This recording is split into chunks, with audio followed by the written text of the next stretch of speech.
Okay,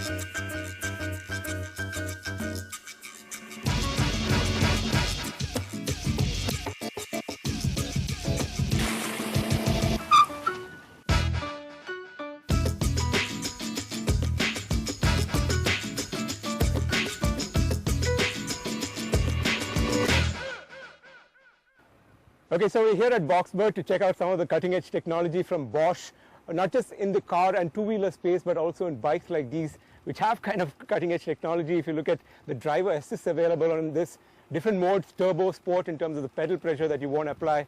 Also, the battery here is extremely lightweight, and you really can't make out if there's a battery at all on this bike itself. It also has a top speed of about 45 kilometers per hour, which really means that you need to have a license to drive this on German roads. Let's go check out some more innovation from Bosch in the car space now. So let's just jump straight into the future of mobility, shall we? If you were impressed with the Google driverless car that came out last year, Bosch takes it a notch up with its version of automated driving. At the touch of a button, the car takes control and drives with total ease, aided by surround radar and video sensors and driver assists. Okay, you'll be pretty amazed at what the electronic chauffeur, or the e-chauffeur like I want to call it, can do on the roads. But what really stands out for me is the adaptive cruise control, which not only judges the distance of the car ahead of you, but also, like we're doing right now, braking and accelerating according to this, judging and adapting the speed and distance of the car. So right now we're just going to brake for a bit because the car ahead has just braked. It's braked, and as you can see, the car's head is moved and it's automatically accelerating. Pretty cool feature. Also, the other big advantage that you're going to get on the automated driving is the lane assist feature. It's very useful on the highway when you're going behind slow moving traffic like a large truck.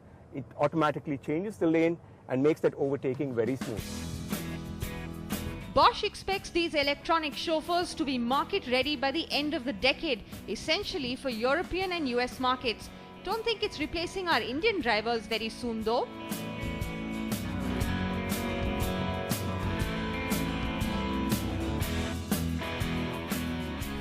But what could be of great relevance in markets like India is the new stereo video camera from Bosch. With a single sensor, it triggers an automatic emergency braking procedure to avoid collisions with pedestrians crossing the street. So we're recreating an India traffic light situation where you have a car parked on the road and you have a pedestrian pretty much crossing without looking on the left, and Mr. Dummy has volunteered to be brave enough to try out the emergency braking system. Let's see how he does.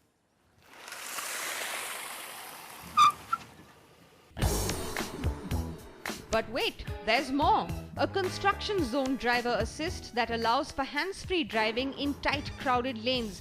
Just as you enter the lane, take your hands off the steering wheel to let it take control and make adjustments to ensure the car stays precisely in the center without any danger of crashing into the side barricades.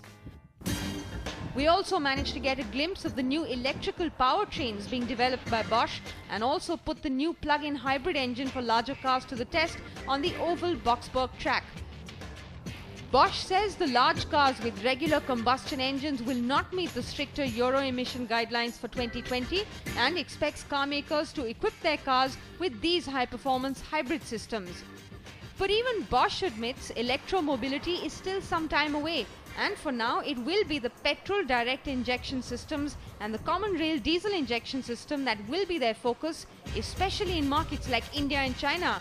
With innovations on engines and driver assistance technologies on overdrive, the future of mobility doesn't seem that far away.